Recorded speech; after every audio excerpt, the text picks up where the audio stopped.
আমি জিজ্ঞাসা করেছিলাম আত্মপরিচয় কেউ যদি নিজেকে হিন্দু বলেন, আমি হিন্দু, এটা কি সাম্প্রদায়িক?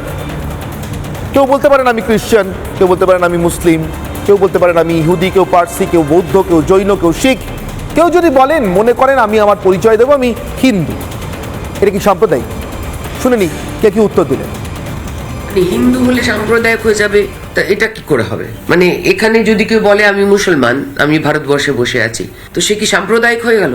মানে সাম্প্রদায়িকতার মানেটা কি? মানে সাম্প্রদায়িক কথাবার্তা ছড়ানো হচ্ছে সম্পূর্ণ অন্য জিনিস। যে হিন্দু সে হিন্দু বলবে না কেন? যিনি খ্রিস্টান তিনি কেন কেন বলবেন না আমি খ্রিস্টান? যিনি মুসলিম তিনি কেন বলবেন না আমি মুসলিম? এই কি অদ্ভুত ব্যাপার! এইসব জিনিস তো আমাদের দেশে আগে কোনোদিনও ছিল না। এই নতুন আমদানি হচ্ছে এইসব জিনিস। সব মৌলবাদী শক্তি, সে ধর্মকে কেন্দ্র করে, ভাষাকে কেন্দ্র করে, জাতিকে কেন্দ্র করে পৃথিবীর যে দেশেই গড়ে ওঠে, তালিবান থেকে আরএসএস কোনো তফাৎ নেই।